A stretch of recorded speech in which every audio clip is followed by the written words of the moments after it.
They had gathered nearly 40 officials into the observation chamber before Commander Varric finally spoke, and when he did, his voice carried the flat certainty of a man who already knew how the day would end. The subject was selected according to coalition biometric standards, he said, addressing the room rather than the woman standing quietly beside him. She ranks as the physically weakest human currently aboard this station. A murmur passed through the gathered officials. Somewhere near the back, a slender voice asked whether the human delegation had approved this selection. They approved any available representative, Varric answered. Mara Vance heard this without any visible reaction. She was not angry. She was not afraid. She simply turned toward Varric and asked a question nobody in the room expected. Who tested the emergency extraction system? Varric paused. He had prepared for fear. He had prepared for pride or protest, or the quiet defiance most species showed before a difficult trial. He had not prepared for that. Around them, dozens of alien officials were already forming their judgment of the small human standing at the center of the chamber. What none of them realized was that she had already begun forming her own judgment of them. The Coalition Evaluation Citadel had been testing new member species for generations, and humanity, having joined only recently, remained something of an open question.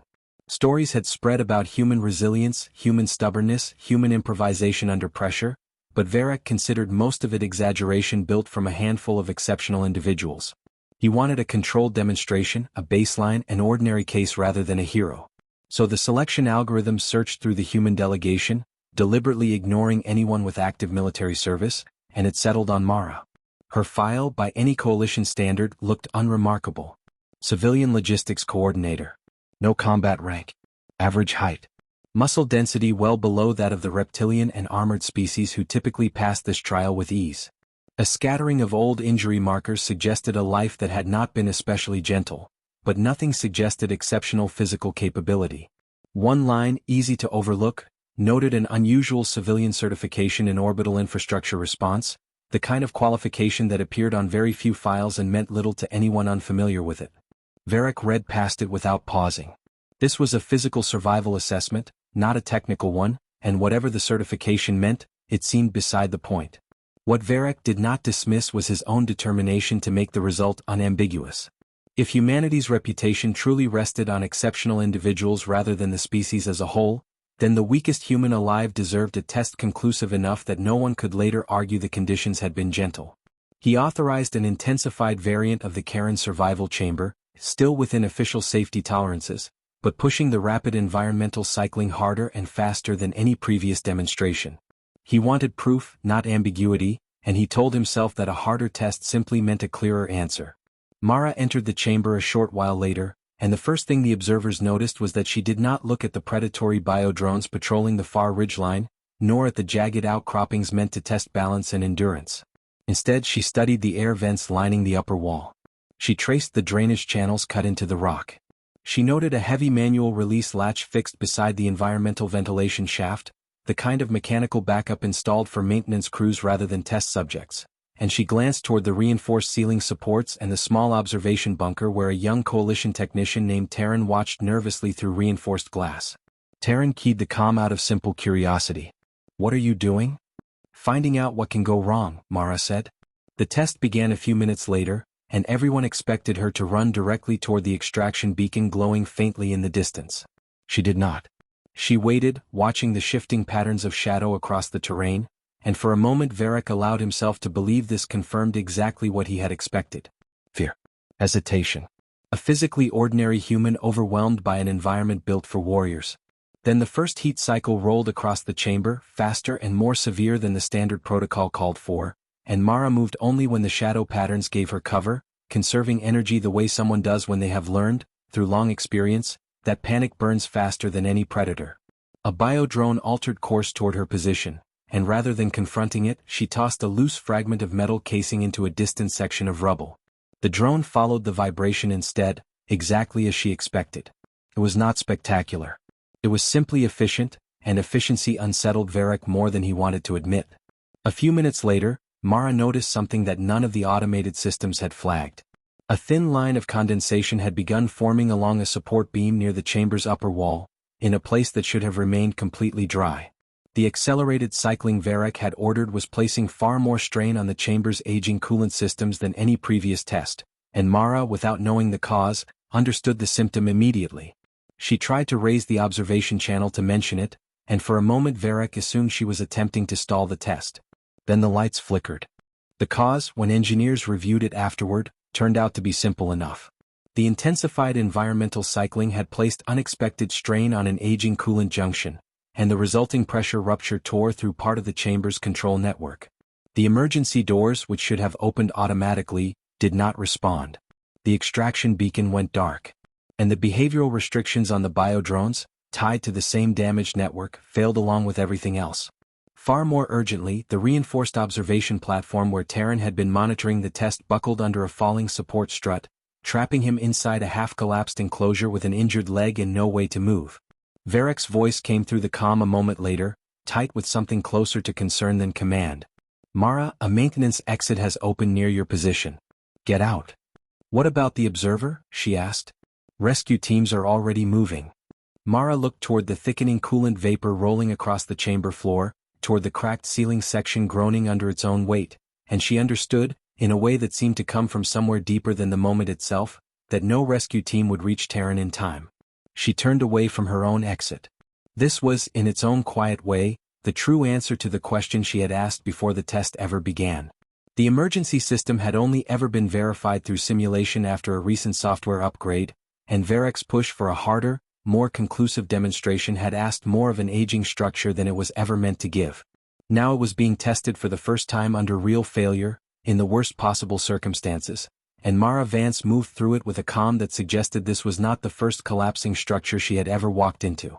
She crossed the failing terrain using the drainage channel she had studied earlier, letting it carry her beneath the densest vapor instead of through it.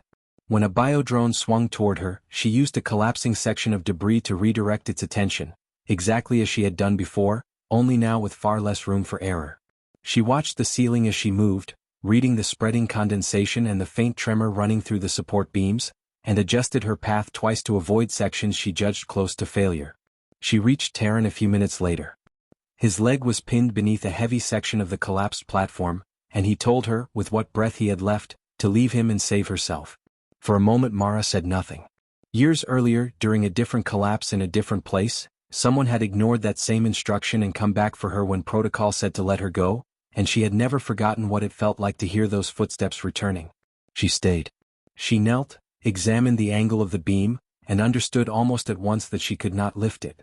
Not through strength alone.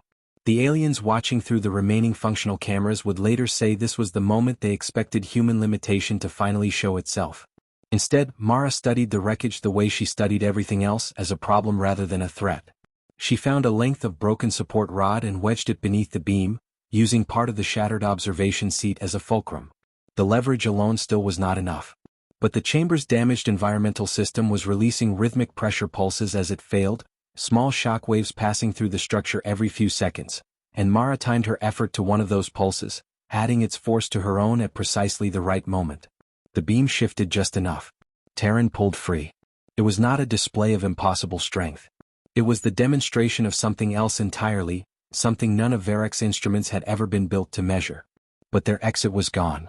The chamber was approaching total collapse, and Terran could barely stand. Mara remembered the manual release latch she had noticed beside the ventilation shaft before the test ever began, a heavy mechanical backup built for maintenance crews and never meant for evacuation, but still structurally intact behind the failing walls. They made their way through the collapsing chamber in stages, each section giving way behind them almost as soon as they cleared it, until they finally reached the narrow service passage. The latch was exactly where Mara remembered it, but as she studied the mechanism more closely, she understood something the earlier inspection had not shown her. The release was not built to stay open. Once triggered, the covering would swing free for only a short window before its own safety spring began drawing it shut again, sealing the passage from the other side. There was no way to hold it open and pass through it at the same time, not with two people, not with Terran barely able to stand on his own. Mara looked at the narrow gap, then at Terran, and made her decision without hesitation. "You first," she said. Terran protested, insisting there had to be another way, but there was no time left to search for one, and Mara had already braced her weight against the lever, forcing it down until the covering swung open with a heavy metal groan. She guided him through as quickly as his injured leg allowed, holding the mechanism steady with both hands as the spring fought to close it again, knowing that once he was clear she would have only a moment to follow before it sealed. Terran cleared the opening and turned back immediately, already reaching for her. Mara released the lever the instant she felt his weight was fully through, and rather than trying to hold the covering open behind her, she dropped low and drove herself through the narrowing gap as it closed, the edge of the frame catching her shoulder and tearing through her sleeve as she came through the other side. She emerged into the corridor dirty, bruised and exhausted, her clothing torn, one arm bleeding freely but standing. She was brought back into the council chamber only a short while later, and the room, which had been so quick to judge her at the beginning, fell almost completely silent. Varric looked at her. Then at Terran, leaning heavily against a support rail but alive. Then at the biometric display still glowing quietly on the wall behind them, still reading exactly what it had read before the test began. Lowest physical capability.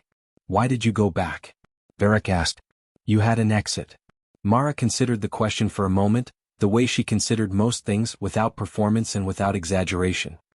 He was still in there, she said. Terran spoke up then, his voice still unsteady, explaining that Mara had noticed the coolant failure before any official sensor had issued a warning, and Varric pulled the recordings to confirm it for himself. He watched her walk the chamber before the test, studying vents and drainage and a maintenance latch that had nothing to do with the trial he thought he was running.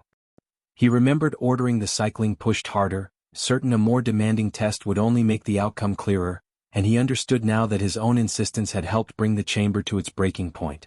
He realized, slowly and without needing anyone to explain it to him, that his test had measured speed, strength, endurance and reaction time with perfect precision. It had never once measured judgment. It had never measured experience. And it had certainly never measured who would choose to go last. He ordered her results reclassified. Mara told him not to bother. The ranking, she said, was probably accurate. She likely was the physically weakest human currently aboard the station. Somehow, that made the moment land harder than any correction could have. In the weeks that followed, Varric rewrote a portion of the Coalition's evaluation doctrine himself, quietly and without ceremony. From that point forward, before any evaluator was permitted to rank a species by any measure, they were required to first answer a single question in writing. What does this test fail to measure? It was a small addition to a very old process, and most who read it assumed it had come from some abstract policy review. Only Varric knew that he had written it after watching a woman study a room full of dangers no one had asked her to consider, simply because she wanted to know what everyone else had missed. Terran visited her once more before she left the station, and asked, half in earnest, whether she had known from the beginning that the chamber would fail. She told him no. She had simply understood, long before she ever entered that room, that anything built by someone could eventually break, and that the only real question worth asking beforehand was what you would do when it did. Varric reviewed the final assessment alone, late that evening, and understood at last the quiet irony sitting at the center of it. He had gone looking for the weakest human he could find, and had pushed the test harder to make certain of it, believing it would settle something about the limits of an entire species. He had been right about the weakness. He had simply never understood that it was not the only thing he had chosen.